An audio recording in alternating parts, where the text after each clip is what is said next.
Hello everyone, I'm your digital host, Tatyana White, and welcome back to another episode of the 48 Recap, the one-stop shop to catch up on some of the top news stories of the week, a sneak peek into stories coming up in our evening newscast today, weekend events you can go check out, and concluding the show with Saturday snapshots. I hope you all are having a wonderful weekend. Let's get right into this weekend's recap. One of our top stories out of Huntsville this past week was the grand jury indictment for the suspects in a 2023 Huntsville mass shooting. They were indicted this past Thursday. 5 men who are accused of killing 2 people and injuring multiple others in a shooting at a birthday party in 2023 have been indicted. The shooting happened on January 7, 2023 at a strip mall near Maston Drive on Highway 72. 48's Faith Delp was in the courtroom during the time of the indictment, and she shares more on this story. There are now 5 suspects charged with the murders of Quantasia Grant and Caitlin Jenkins, who were killed as gunfire erupted at a birthday party 2 years ago.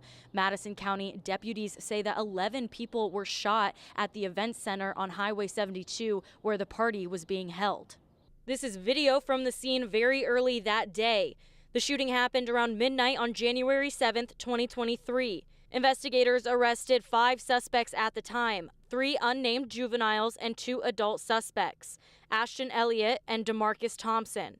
Here is video of them from a previous court appearance. They have now been indicted along with 3 newly named suspects, Tamarian Rice, Jaquan Lewis, and Trenton Bolden. All 3 are between 18 and 20 years old. During a previous court hearing, an investigator testified that Elliott has ties to gangs in the area and that they believe he is the one who fired the first shot that night. While we know about Grant and Jenkins and the 9 other people who were injured, the prosecutor over this case says there's a possibility there could be more victims out there. Reporting in Huntsville, Faith Delp, 48 News, on your side.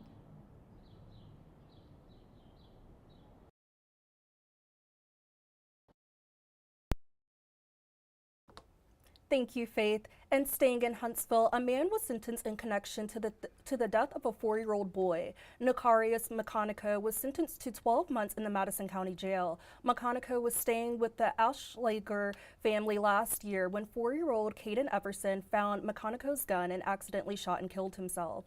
Police officials say McConico left the gun on a coffee table while he was sleeping. Authorities said McConico will be eligible for work release. And a suspect in a fatal shooting on Martin Road was arrested and the victim has been identified. The Huntsville Police Department arrested 22-year-old Byron Peterson after he allegedly shot and killed 53-year-old Demetrius Jones at Belmont Hill Apartments after a months-long ongoing dispute between the 2 men. 48's Callie Neese shares more on this story. 22-year-old Byron Peterson is accused of killing Demetrius Jones here at the Belmont Hills Apartments last night. I spent the day knocking on doors, speaking with the victim's family and neighbors, and they say this was a complete shock to them, and they have never seen anything like this happen here. Last night, Huntsville police responded to a shooting here at the Belmont Hills Apartments. Once they arrived, they found 53-year-old Demetrius Jones with gunshot wounds. He was later pronounced dead on the scene. Officials say Peterson was the man who shot Jones. Police say both Peterson and Jones both lived in this apartment complex, and they had an ongoing dispute for several months. Investigators say there were handguns found in both Jones and Peterson's apartments, and they were both taken from the scene. I spoke with several neighbors, but none of them wanted to go on camera. One neighbor told me that Jones was well known at the complex, and she never had an issue with him before.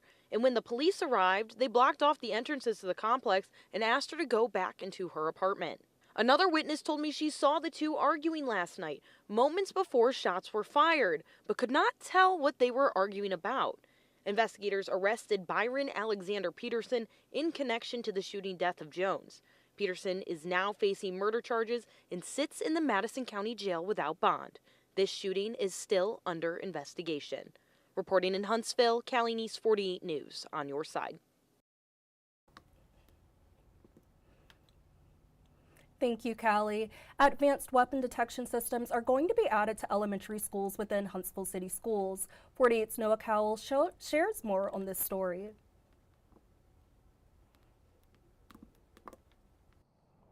By the time spring break ends, all schools K-12 throughout Huntsville will have weapons detectors installed. In 10 days, there will be one set of open-gate weapons detectors at every elementary school entrance in Huntsville. The same detectors the school system put in their middle and junior high schools in October, which school leaders say have proven to be effective ever since. One of our middle schools this year, we were able to catch a weapon before it entered the school building, which is exactly the purpose and what we want, and our parents want to know that as soon as the kids enter that building door that they are safe. School leaders say a big reason these have been effective is how they're different from your normal security system. So you can see I have my phone here and my keys. Usually a metal detector would set those off. As you can see here, nothing happens. Well, they have this that can simulate the actual weight of a weapon with the dense amount of metal that is in it. And that is the huge difference here, as you'll see as I walk back. Right there is the big difference. Huntsville City Schools was already planning to bring these systems in next fall, but a big push from parents moved the timeline up. That pressure came after a gun went off in a student's backpack a month ago at Challenger Elementary. One parent who had a child in the class says this security upgrade is a long time coming. I am glad, that we're getting this, but it's scary for the kids too. Like, it shouldn't have to be a thing, but it is, so I'm glad they're at least doing something. Huntsville City Schools will be paying almost $500,000 for these weapons detectors, but they say it's more than worth the price.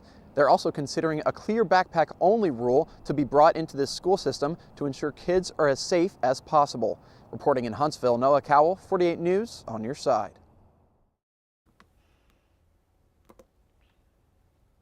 Thank you, Noah. The murder of a Huntsville police officer, Garrett Crumby, sparks bond rule reversal. Murder suspect Juan Laws was out on bond for 14 months before he picked up on a new criminal charge, which was capital murder for the killing of Huntsville police officer Garrett Crumby, severely wounding another officer and a woman, which all started as a domestic violence call in 2023. 48's Margot Gray has more on this story.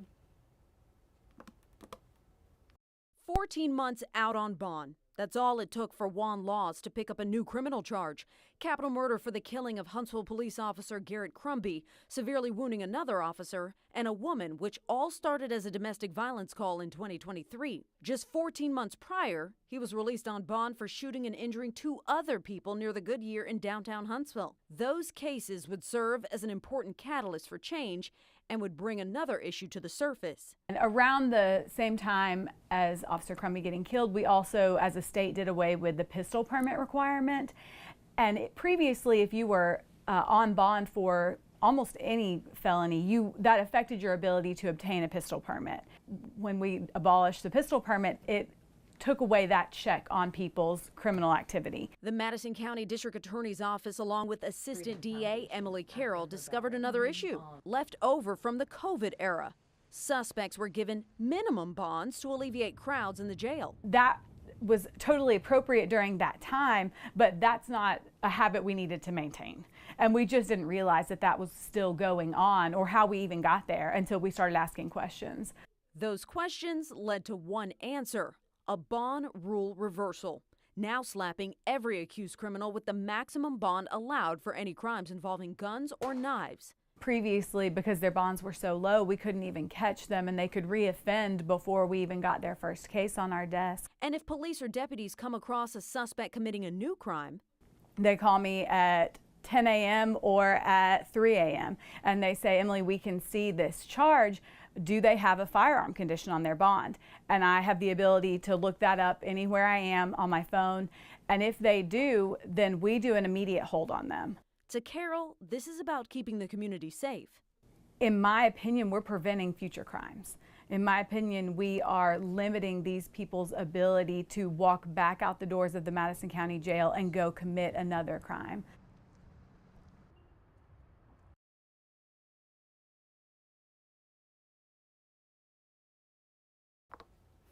Thank you, Margot. A Madison County woman is charged with misusing over $15,000 in federal funds. According to a federal indictment, during Megan Tillery's 2 years working for Community Action Partnership of Huntsville and Limestone counties, she was bribed to distribute thousands of dollars. 48's Nick Ballinger has more on this story. According to a federal indictment, during Megan Tillery's 2 years working for Community Action Partnership of Huntsville and Limestone counties, she misused over $15,000 in federal funds, some of which was doled out in fraudulent utility payments. Yashika Ray is the director over the Huntsville Office for Community Action and was Tillery's direct supervisor. Anytime that anything is done against the citizens of our community, it is unfortunate. It leaves a bad stain. It does. Community Action is a nonprofit tasked with dispersing federal funds from the U.S. Department of Health through the Low-Income Home Energy Assistance Program. Those funds are then distributed to families in need. Our goal is to be here to help our low-income families become self-sufficient and maintain self-sufficiency. But the indictment says over the span of a year, 2 people bribed Tillery to cash app them money instead. No, we did not know that this indictment happened. We were made aware of the allegations a little over 2 years ago. This isn't Tillery's first criminal charge. In 2018, 3 years before working at Community Action, she served time for stealing her elderly patients' checks and cashing them after their death. So how did that not come up in a background check? We have advanced to a more sophisticated system with that, but again, at the time of employment, all of our employees are subject to a background check. That was not revealed during our background check.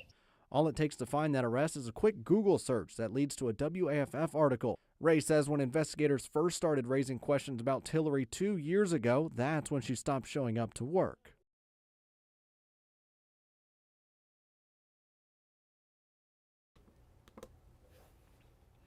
Thank you, Nick. And in Fort Payne, the murder trial of Keith Sullivan has reached its 5th day and it is expected to go even further. On Friday, closing arguments were made by the prosecuting and defense attorneys. Sullivan is accused of killing his neighbor, Gregory Bagwell. Sullivan claims Bagwell was trespassing and posed as a threat in the days and hours leading up to the shooting in May of 2023. 48's Savannah Sapp was the only reporter in the courtroom, and she shares more on this story.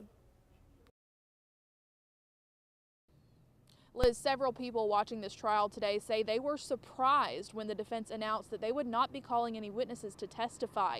Keith Sullivan claims he shot his neighbor, Gregory Bagwell, in self-defense, and defense attorney Nick Sparks argues that the state cannot prove otherwise.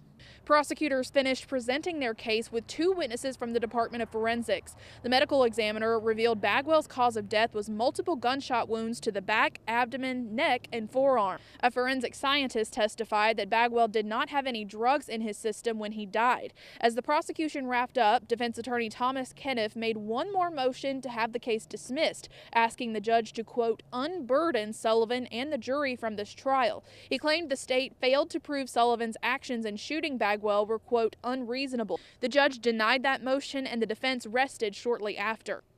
Sparks and other defense attorneys tell me that they are confident enough in their decision to go ahead and rest at this time. Just after this decision, Judge Bell recessed the jury for the day so that attorneys could prepare for closing arguments, which are happening tomorrow morning. Prosecutors have indicated that they will ask the jury to consider a lesser charge of manslaughter once this case is turned over to them. In Fort Payne, I'm Savannah Sapp, 48 News, on your side. Thank you, Savannah. Yesterday, the jury heard the closing arguments, and a verdict wasn't reached yet during jury deliberations yesterday, Friday night, and they will deliberate further on Monday. And in Lawrence County, a trial is underway in a double murder that happened nearly 8 years ago. Investigators believe Kevin Deshawn Deloney shot and killed 2 people in North Cortland on July 7, 2017. Faith Delp shares the latest in this case. Deloney testified today that he did not kill Jimmy Boulding or James Madden on July 7th of 2017, and he has no idea who did. His cousin, Tamoris Boulding, also testified for the defense today, claiming that he was by Deloney's side that entire night. Tamoris Boulding was originally charged alongside Deloney, but his charges were thrown out due to lack of evidence. Deloney has been in the Lawrence County Jail for almost 8 years now. We asked Deloney how he thought the trial was going as he was walking out of court this afternoon. Going great. Both Deloney and Tamoris testified that neither of them had a gun on them that night or had consumed any alcohol. Surveillance video was also shown today of Deloney and Tamoris at an ATM in Cortland the night of the shooting at 10:45 p.m. Investigators say officers arrived at 11:30 where the shooting happened. Deloney and Tamoris testified they were at Tamoris's mother's home in Muscle Shoals when they received a call about the shooting. Deloney will be back on the stand Monday when his trial resumes, and that's when the prosecution will begin their cross-examination. Reporting in Moulton, Faith Delp, 48 News, on your side.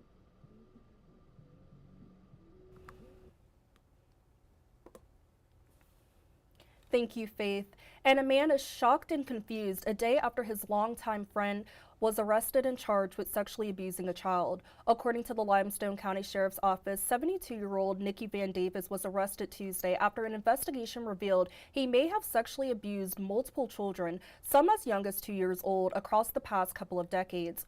48's Noah Cowell shares more about this case and the reaction from those closest to Nikki Van Davis when his sexual abuse allegations were revealed. Ron Vernigatis says he's lived across the street from Nikki Van Davis for over 20 years, and never in any of that time would he have expected Davis, his neighbor, his best friend, to be capable of something like this. According to the Limestone County Sheriff's Office, 72-year-old Nikki Van Davis was arrested yesterday after an investigation revealed he may have sexually abused multiple children, some as young as 2 years old, across the past couple decades. Right now, he's facing charges in one of those cases. Ron Varnigatis is still in complete shock after hearing last night his best friend of over 20 years was accused of these crimes. Man, I about fell out of the chair. Couldn't believe it. Varnigatis wonders how his friend, or how any man, could do such a vile thing. He still doesn't believe it, but one detail from police makes him fear that it's true. It's ungodly. Never would have thought it.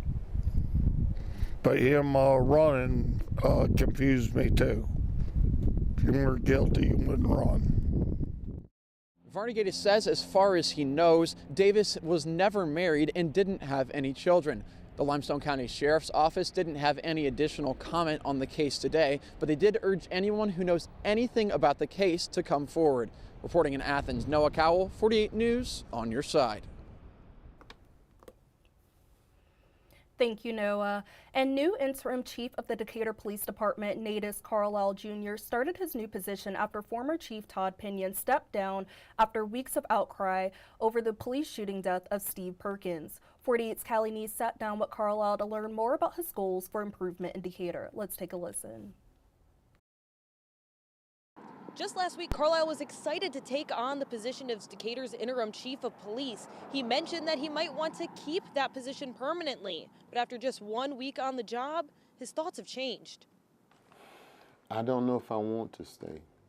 I really don't. Carlisle told me at Monday's city council meeting, Decatur citizens called him a killer, a thief, and a rapist. That's why he believes it's of the utmost importance to improve the public's view of the department. I want to get the police department and the community talking again. And people need to understand that we are part of the community too. We're people. And that's what, but we got to do the reaching out. We got to go out here and do things. Carlisle told me he just wants a chance to prove himself. He wants to bring the city together.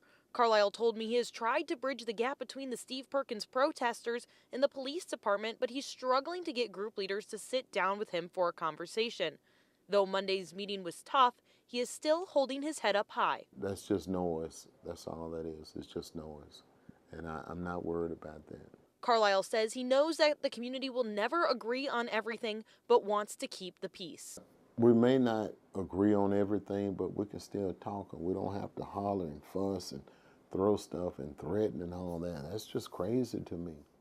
Carlisle also mentioned bringing back athletic leagues as well as having sit-down meetings with the people of Decatur to help bridge that gap. Reporting in Decatur, Callie Neese, 48 News, on your side.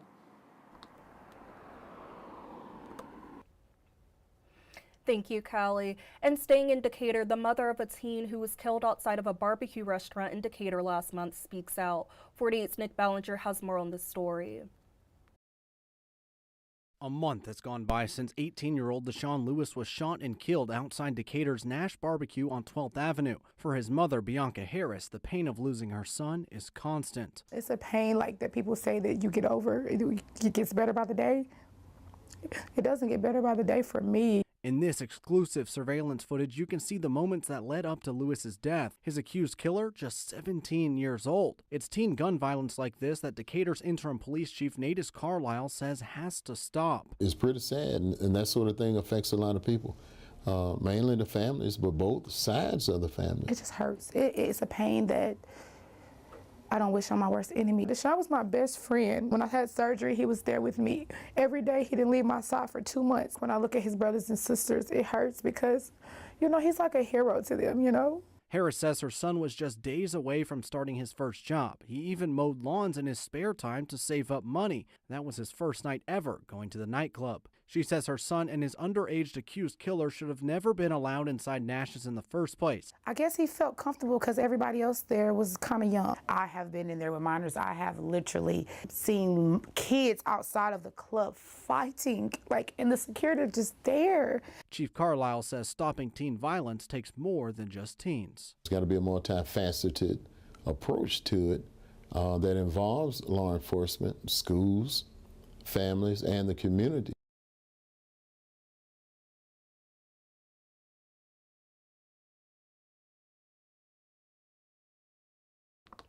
Thank you, Nick. An official said a former Fayetteville High School employee has been charged with statutory rape following an investigation. According to Tennessee District Attorney General Robert Carter, 55-year-old Chris Edward Cagle was booked into the Lincoln County Jail on Wednesday. Cagle has been charged with 4 counts of statutory rape by an authority figure and was released after posting a $40,000 bond. According to Carter's office, the charges stem from an investigation conducted by the Fayetteville Police Department after a report of a Fayetteville High School employee engaging in an inappropriate relationship with a student. Officials said Cagle resigned from his role within Fayetteville City Schools. He was a driver's ed teacher and football coach before his resignation. Authorities say Cagle is set to appear for an arraignment hearing on May 12. And rapper Too Short was in the Huntsville area this past week.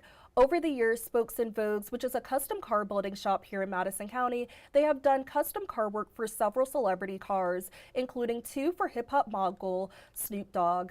On Thursday, rapper Too Short came to pick up his custom 1984 Cadillac. Too Short is a rapper described as being a pioneer of West Coast hip-hop. He has recorded with Snoop Dogg, Tupac, and more recently Lady Gaga. Too Short said he was excited to see his custom car, and he said it was a nostalgic way to revisit all of his music over the years. Let's take a listen to what the rapper had to say. I've been coming here for a while now, man. I've done shows here. I've been around. It's been over the decades. I keep coming back, and I'm hoping to get me some good food today. This where the good folks is at. I know. I got friends that live out here.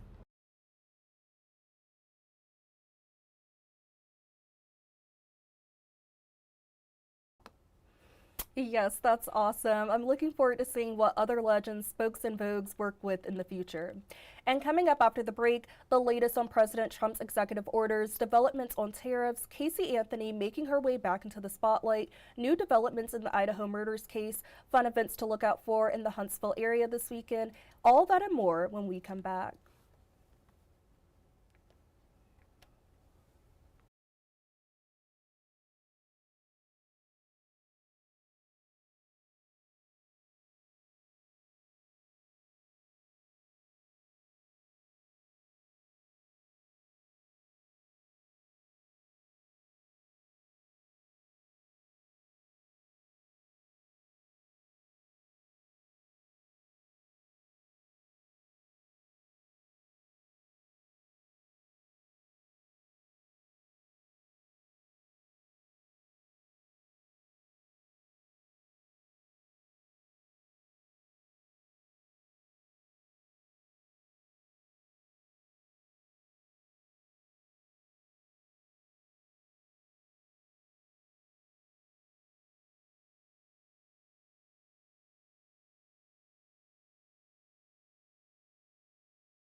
Hello, everyone, and welcome back to the 48 Recap.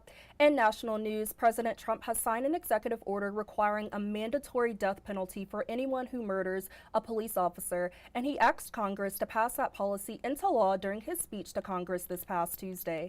Trump also pushed for a new crime bill that would increase penalties for repeat offenders and expand protections for law enforcement officers. This came as he honored Stephanie Diller, who is the widow of NYPD officer Jonathan Diller, who was shot and killed during a traffic stop in Far Rockaway in March 2023. Diller was shot in the stomach while approaching a suspicious vehicle. Take a listen to Trump declaring this new executive order.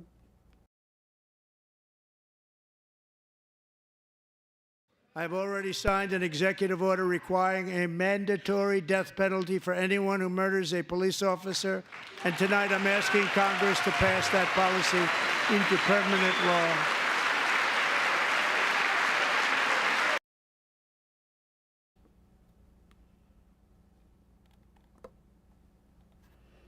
And just 2 days after tariffs hit imports from Mexico, President Trump reversed his decision. NBC's Julie Sirkin shares more details from Washington.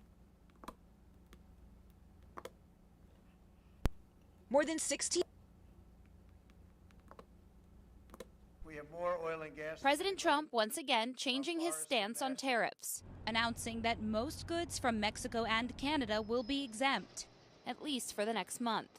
Trump shifting strategies after he spoke with Mexico's president. But the latest move didn't stop the stock market from tumbling. I'm not even looking at the market because long term, the United States will be very strong. Adding fuel to the fire with Americans already on edge over firings throughout federal agencies. We are all going to suffer from the consequences of these actions. We're cutting it down. We have to for the sake of our country. You can't have that kind of fat. It's bloat. Billionaire Elon Musk, the man behind the sweeping government cuts, says there's more work to be done. There's a lot of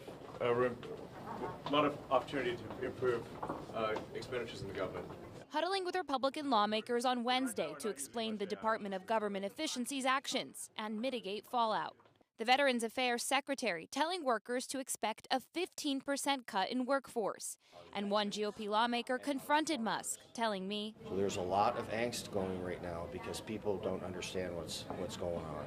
The Department of Education may be the next agency DOJ sets its sights on. I told Linda, I hope you do a great job and put yourself out of a job. I want her to put herself out of a job. That I will defend the Constitution of the United States. Linda McMahon sworn in as Education Secretary just this week. The same day, she posted a message to employees on the agency's website, titled, Our Department's Final Mission. It says in part, this is our opportunity to perform one final, unforgettable public service to future generations of students. Several news outlets, including the Wall Street Journal, reporting on a draft of an executive order closing the department, though it isn't clear when the president will sign it.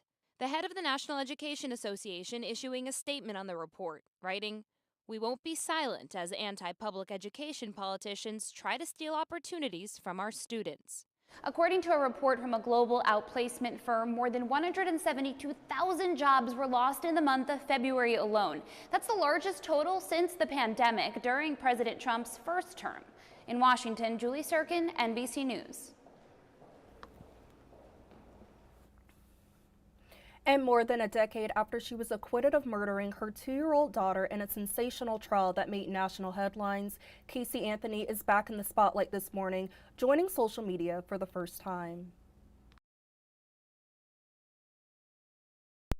More than 16 years after she was accused of murdering her own daughter. This is my first of probably many recordings. Casey Anthony is reintroducing herself to the public on TikTok. I am a legal advocate. Without providing much detail, the now 38-year-old says she wants to use her platform to help others in a legal capacity. I feel that it's necessary, if I'm going to continue to operate appropriately as a legal advocate, that I start to advocate for myself and also advocate for my daughter. Casey also directing followers to new posts on the publishing platform Substack. As a proponent for the LGBTQ community, for our legal community, women's rights, I feel that it's important that I use this platform that was thrust upon me and now look at as a blessing as opposed to the curse that it has been since 2008. The TikTok video quickly racking up millions of views, as well as drawing criticism across social media. Casey Anthony is on TikTok giving legal advice. Are you out of your minds? In 2008, Anthony was charged with first-degree murder in the death of her 2-year-old daughter, Kaylee. Years later, in 2011, she was acquitted by a jury for the murder in one of the most watched criminal trials in history. More than a decade since that not guilty verdict, the case continues to captivate the nation. But I'm still defending the fact that I didn't hurt her. Casey breaking her silence in a recent docuseries on Peacock, which is owned by NBC News parent company NBC Universal, accusing her own father, George Anthony, of killing Kaylee to cover up alleged sexual abuse. Well, I was doing what I was told by my father. George Anthony has never been charged with a crime and has vehemently denied his daughter's accusations. Now, after years of scrutiny in the public eye, Casey Anthony says she wants to use her spotlight to advocate for others. My goal is to continue to help give a voice to people.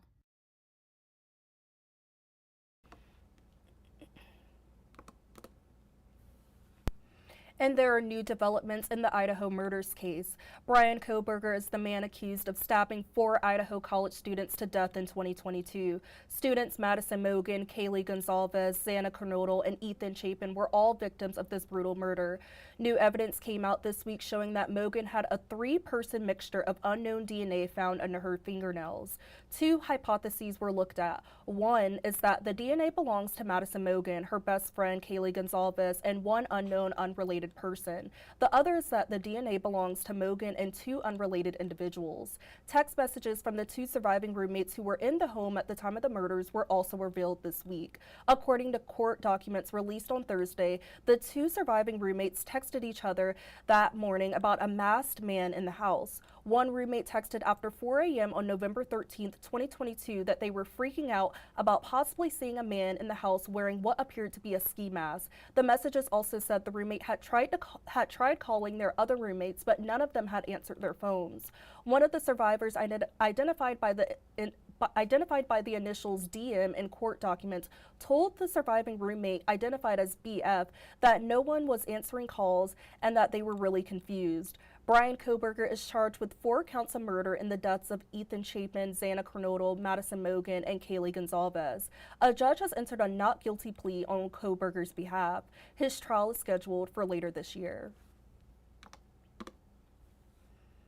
And if you're looking for a way to help the Huntsville community, consider helping with the City of Huntsville's Male Mentorship Program. The Male Mentorship Program is for boys ages 7 to 16 years old. The program focuses on giving boys the tools they need to become positive, self-assured young men. I had the pleasure of sitting down with the Superintendent of Recreation Community Services, Dorianne Johnson. She shared more about this program and the importance of having something like this in the community. Let's take a listen to see what she had to say.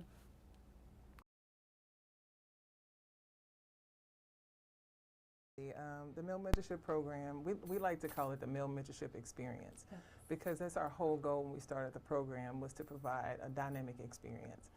The program started about 3 years ago.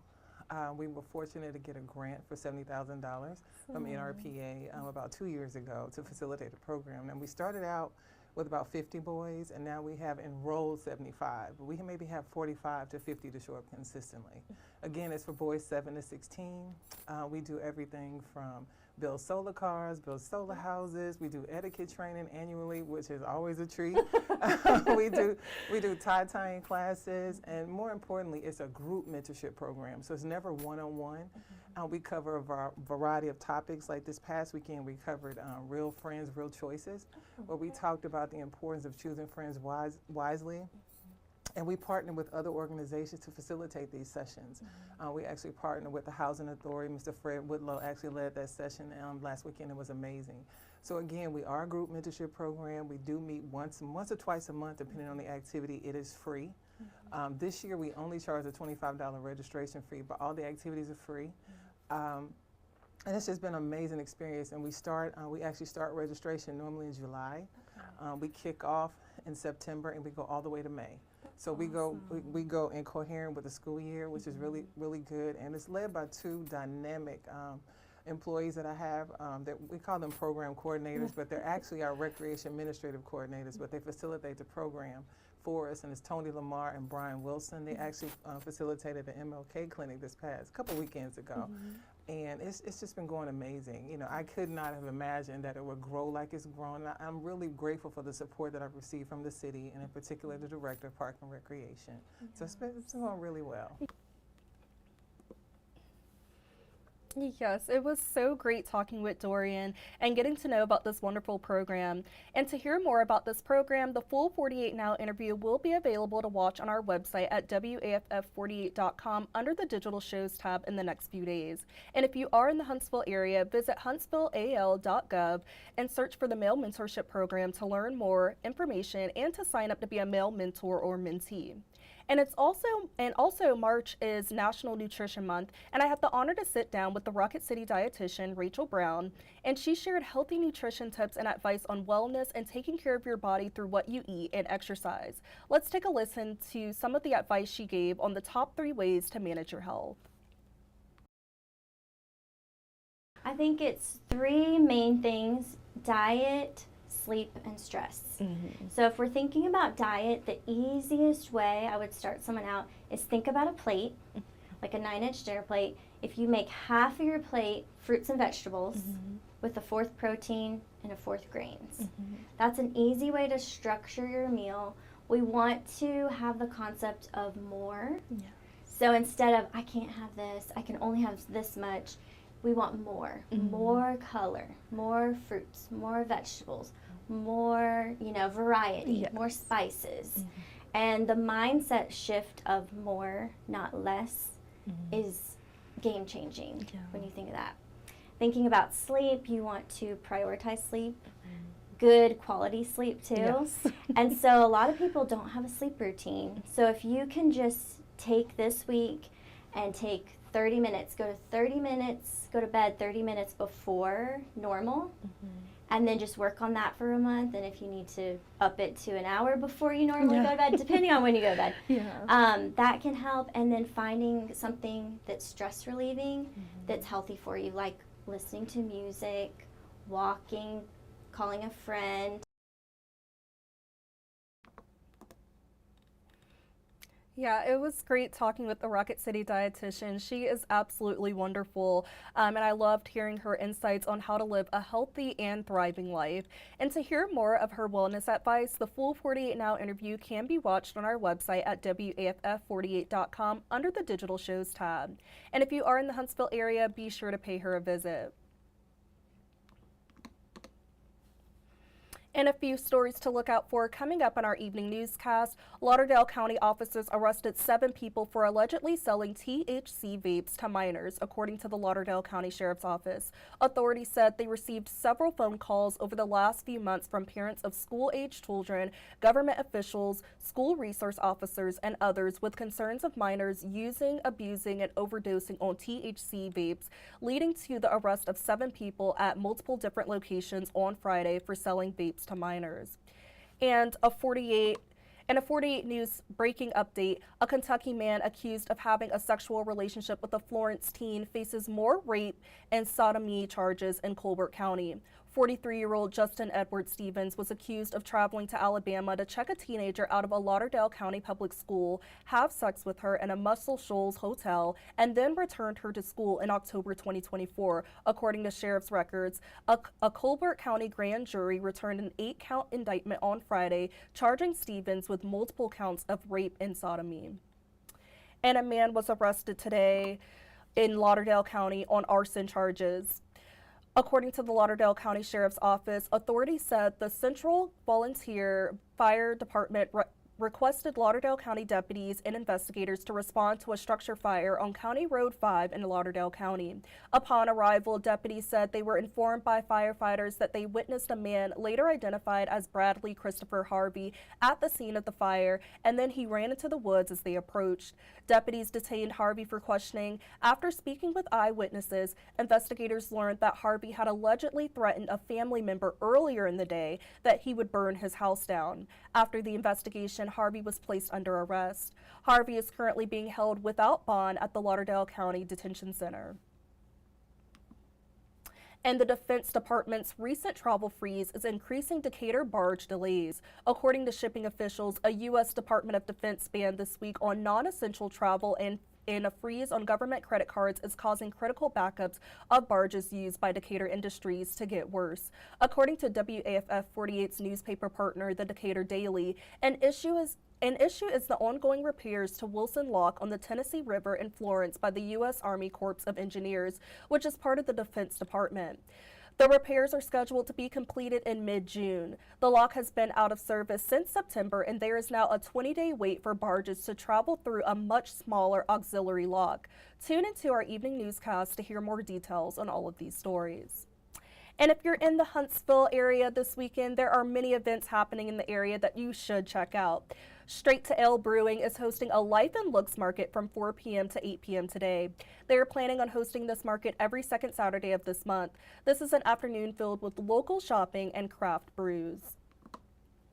Low Mill Arts and Entertainment is hosting a paint and movie night with Stephanie Weaver from 4 to 6 p.m. tonight. They plan on hosting this every second Saturday of this month. Guests who attend must be 13 and up, with all minors being accompanied by an adult. All guests must also have a paid seat to attend. And Around the Curtain Theater presents their Wizard of Oz performance tonight at 6 p.m. at the Dream Theater. Tickets can be purchased at aroundthecurtain.org. And the Muscle Shoals Meets the 80s concert is tonight starting at 7 p.m. at the Princess Theater stage. Headlining the event are the Fiddleworms, which is an American rock music group from Muscle Shoals, Alabama, who are celebrated as keepers of the Muscle Shoals tradition, bringing both original hits and fresh interpretations to life on stage. They are also known for putting together amazing shows, paying tribute to their favorite artist or favorite decade. The night will also feature additional artists who will bring their expertise and passion to reinterpret classic 80s music.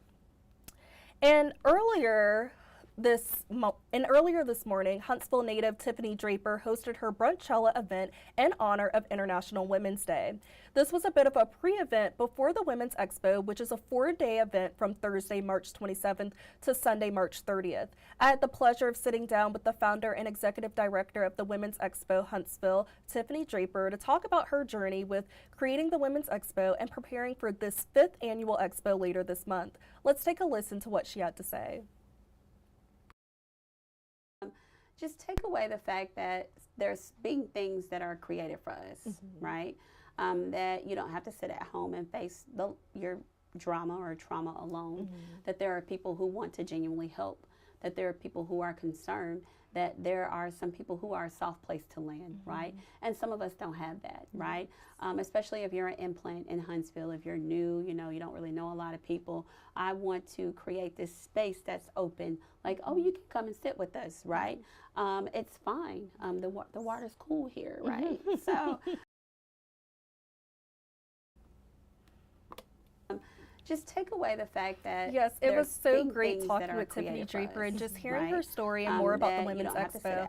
It sounds like it's going to be an amazing event, so please go check it out if you're able to. And to hear more about Tiffany Draper's journey to creating the Women's Expo and to learn more about the 2025 5th Annual Women's Expo, the full 48 Now interview can be watched on our website at WAFF48.com under the Digital Shows tab. And be sure to check out the Women's Expo at the end of the month. The Women's Expo the Women's Expo is on Saturday, March 29th, and it's free and will be at the Von Braun Center.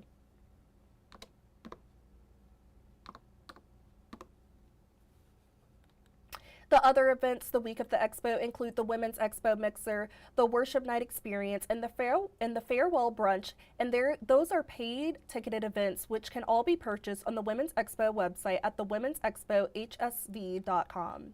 That's all I have today for the 48 recap. Let's check out some of the Saturday snapshots people submitted today.